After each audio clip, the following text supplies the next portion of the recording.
Magandang araw sa lahat, ito si Teacher Bong para sa asignaturang Science 6. Ang ating paksa ngayon ay Describe changes of state for solids, liquids, and gases as melting, evaporation, freezing, condensation, using diagrams and flowcharts. Lesson 1. Ang lahat ng bagay sa mundo ay matter. Matter, anything that occupies space and has mass. Gaano man kaliit o kalaki, basta kumuha ng space ay matatawag na matter. Marami ang phases of matter, pero typically, tatlo ang madalas nating makita na phase o anyo ng matter. Ang solid, liquid, at gas. Phase, stage, state, form. Example ng phases of matter ay ang soft drink. Ang bote ay solid, ang inumin ay liquid, at ang fizz o spirit ay gas. Lahat ng matter naman ay binubuo ng molecules. Molecules, the smallest unit of matter that possess its physical and chemical property. Ganito ang itsura ng mga molecules ng solid, liquid, at gas. Makikitang compact o dikit-dikit ang mga molecules ng solid, kaya tangible o nahahawakan ang lahat ng matter na nasa solid phase. Fix ang shape at volume ng solid like wood, sponge, and trees.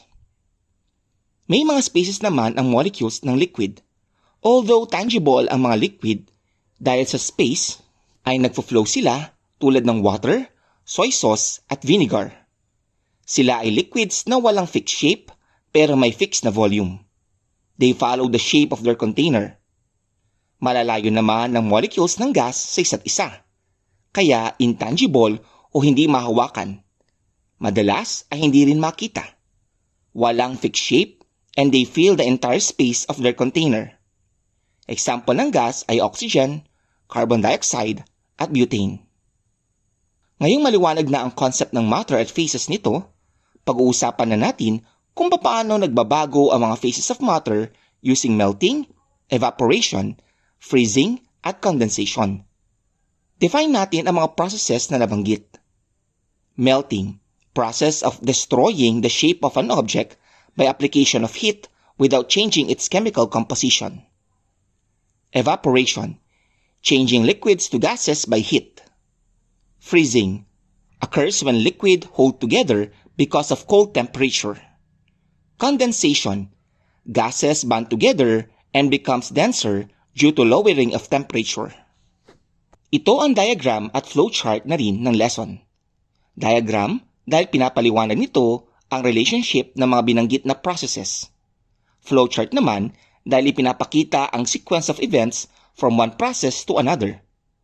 Ang symbol na plus means itataas ang temperature o iinit, at minus naman kung lalamig ang temperature. Temperature refers to the hotness or coldness. Gagamitin natin ang water as an example. Simulan natin sa liquid water. Kapag pinakuluan ng water na nasa liquid phase ay magiging water vapor na isang gas phase. Halimbawa nito ang singaw o water vapor na nakikita natin sa tuwing nagpapakulo ng tubig. Tinatawag ang process na ito na evaporation. Kapag ang water vapor ay na-catch at napababa ang temperature, babalik ito bilang liquid water. Halimbawa, habang nagpapakulo ng sabaw, ay iniangat mo ang takip. Makikita mong may namumuong mga liquid dito. Iyan ang mga water vapor o steam na umangat dahil nabawasan ng heat at naging denser, bumalik ito sa liquid phase mula sa pagiging gas phase. Tinatawag ang process na ito na condensation. If ang liquid water ay ilagay sa freezer, magsasama-sama ang mga molecules ng water kaya magiging ice. From liquid to solid phase due to coldness. Ito ang freezing. Samantala, ang solid na ice kapag iniwan mo sa mainit ay malulusaw. Ito ang melting process. Ang solid ice kapag na-expose sa heat at low air pressure, maaaring maging gas na hindi dadaan sa liquid phase. Tinatawag itong sublimation. Halimbawa, ay mapapansin mo na kapag inalis ang yelo sa freezer, ay umuusok ito. Ang gas na water vapor ay maaaring maging solid kahit hindi rin dumadaan sa liquid phase. Ang process ay deposition o desublimation. Halimbawa, sa mga lugar na nag-snow, ang water vapor na nasa paligid ay nag-freeze lalo kapag umaga. Nabubuo ang mga frost sa mga itaas na mga damo at halaman. Mas tatalakayin pa natin ang illustration na ito sa susunod na aralin. Bilang buod, matter, anything that occupies space and has mass. Phase, stage, state, form. Molecules, smallest unit of matter that possess its physical and chemical property. Solid, state of matter with fixed shape and volume. Molecules are held together, maintain their form regardless of the container. Liquid, state of matter with fixed volume but not shape.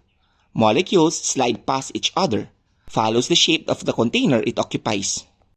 Gas, state of matter with no fixed shape and volume. Molecules are far apart. They fill the entire space of their container. Molecules, smallest unit that have physical and chemical properties. Diagram shows the relationship of things. Flowchart shows the step-by-step process of things. Temperature refers to the hotness or coldness. Melting, process of destroying the shape of an object by application of heat without changing its chemical composition. Evaporation, changes from liquid to gas by heat. Freezing, occurs when liquid hold together because of cold temperature. Condensation, happen when gases bond together and becomes denser due to lowering of temperature.